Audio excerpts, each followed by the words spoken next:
Richard Nixon no parecía destinado a ser presidente. No tenía carisma natural, no inspiraba afecto, no generaba entusiasmo. Generaba algo distinto, desconfianza. Y Nixon lo sabía. Lo había sentido toda su vida.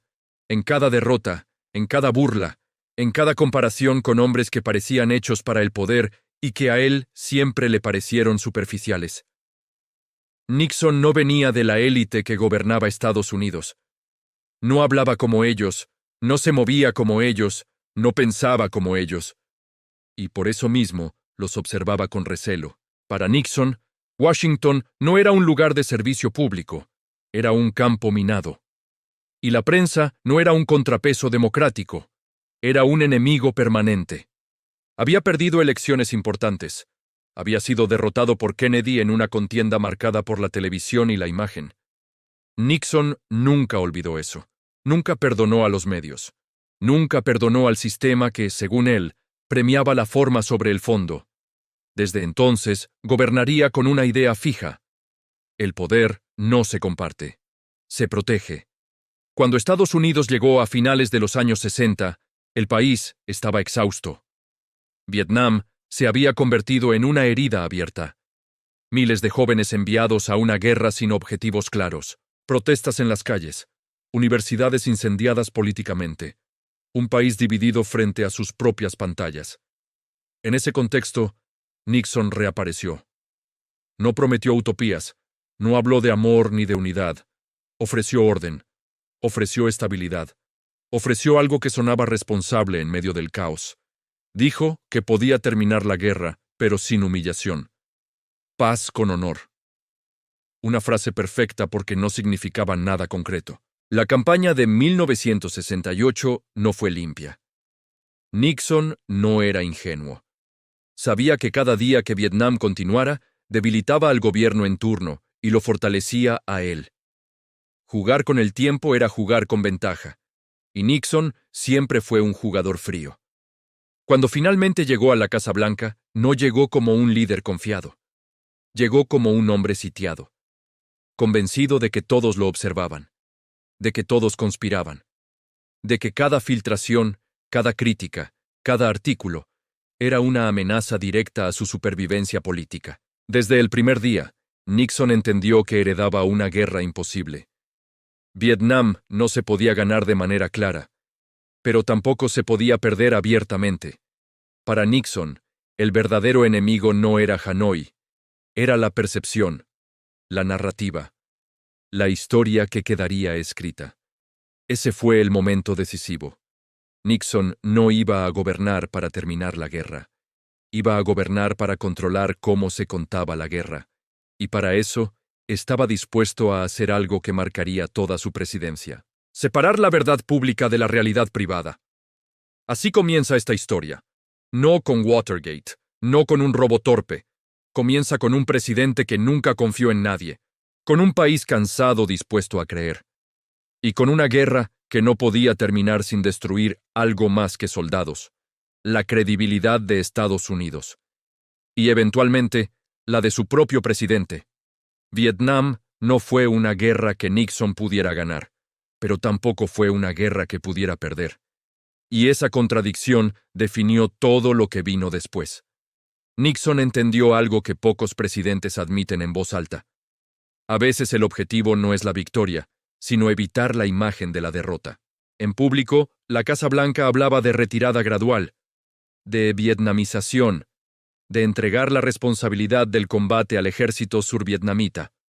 Sonaba razonable, sonaba responsable, pero mientras los discursos prometían menos guerra, las decisiones privadas la intensificaban.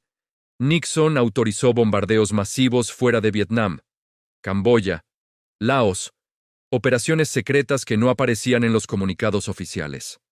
Aviones que despegaban sin registros públicos, ataques que no existían oficialmente.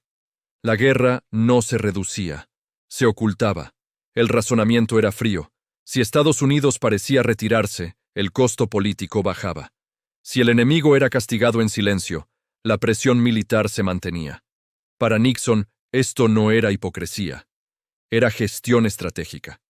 Gobernar era manipular variables, no decir verdades incómodas. Pero el problema de gobernar con mentiras es que exige cada vez más mentiras. Cada cifra debía ajustarse. Cada informe debía maquillarse. Cada baja debía explicarse. La Casa Blanca empezó a vivir en una realidad paralela donde lo importante no era lo que ocurría, sino lo que se podía negar.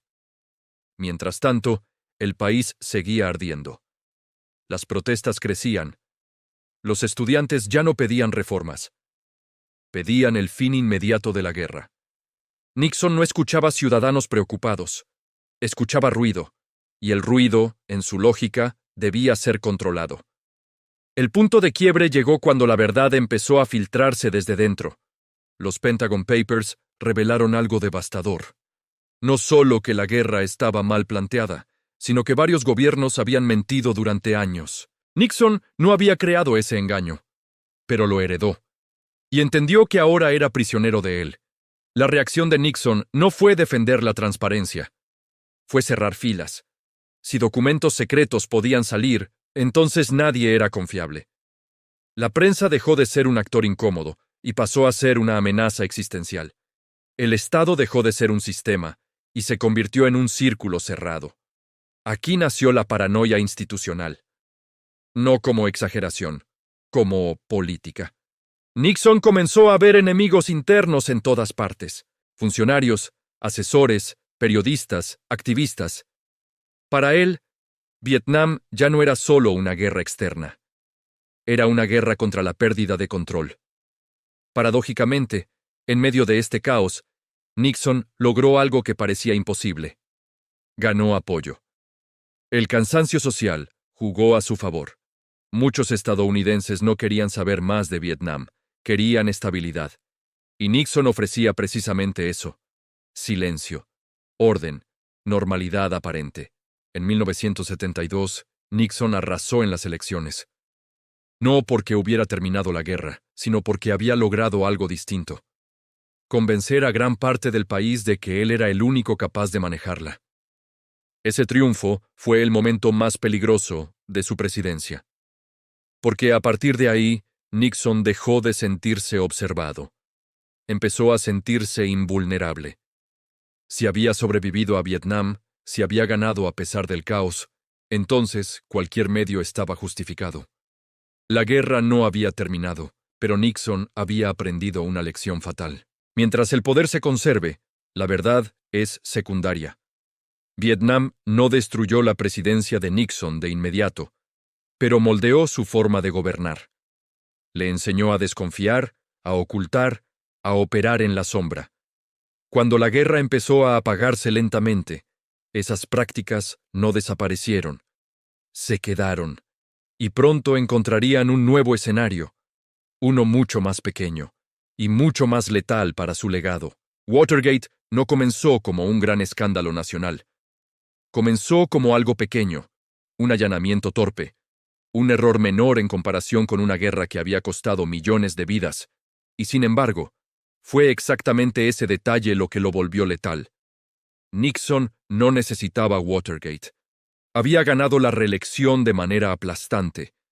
Tenía el control del Congreso. Vietnam estaba entrando en su fase final. Pero Nixon ya no pensaba en términos de necesidad. Pensaba en términos de riesgo. Y para él, cualquier espacio no vigilado era un riesgo intolerable. El allanamiento a las oficinas del Partido Demócrata no buscaba grandes secretos estratégicos.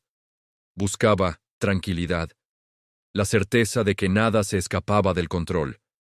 Era la consecuencia lógica de años gobernando desde la sombra, desconfiando de todos, cerrando el círculo cada vez más. El verdadero punto de no retorno no fue el robo, fue la decisión de encubrirlo. Nixon decidió proteger la narrativa antes que respetar la ley. Presionó instituciones, usó el poder presidencial como escudo personal. No para salvar al país, sino para salvar su autoridad. Aquí apareció la ironía más cruel. Nixon había ordenado grabar todas las conversaciones de la Casa Blanca como un mecanismo de defensa, un archivo para la historia, una prueba de control, sino para salvar su autoridad. Esas grabaciones se convirtieron en la evidencia más clara de cómo gobernaba realmente. Cada cinta revelaba algo más que un delito. Revelaba desprecio por la prensa, cinismo frente a la ley, una lógica donde el fin siempre justificaba los medios. Watergate dejó de ser un caso policial. Se convirtió en una radiografía moral del poder. A medida que la investigación avanzaba, el sistema comenzó a funcionar. Lento, pesado, pero implacable. Jueces, fiscales, periodistas, no como héroes individuales, sino como engranes de una democracia que Nixon había subestimado. Los aliados comenzaron a caer. Hombres que habían protegido al presidente ahora protegían su propio futuro. Renuncias, declaraciones, filtraciones. Nixon quedó aislado en el mismo lugar que había convertido en fortaleza. El país observaba algo inédito. No una guerra lejana, no un conflicto abstracto, sino a un presidente atrapado por su propia voz. Cada intento de controlar la situación la empeoraba. Cada maniobra defensiva dejaba más expuesta la verdad. En agosto de 1974, Nixon entendió lo inevitable. El juicio político no era una amenaza teórica, era una certeza matemática. No renunció por debilidad. Renunció porque el sistema, finalmente, lo había alcanzado. No pidió perdón. Dijo que había actuado por el bien del país. Poco después, recibió un perdón presidencial. Legalmente libre. Históricamente condenado. Vietnam terminó poco después, sin gloria ni honor. Watergate dejó una herida distinta. Demostró que el mayor peligro para una democracia no siempre viene de fuera. A veces nace en la obsesión por controlarla. Nixon no fue un monstruo simple. Fue brillante, estratégico, capaz de grandes decisiones en política exterior, pero gobernó convencido de que la verdad era negociable y la ley un obstáculo manejable. Y esa convicción lo llevó exactamente al lugar que más temía. La caída pública. Así termina esta historia, no con una celda, no con un castigo ejemplar, sino con una lección incómoda.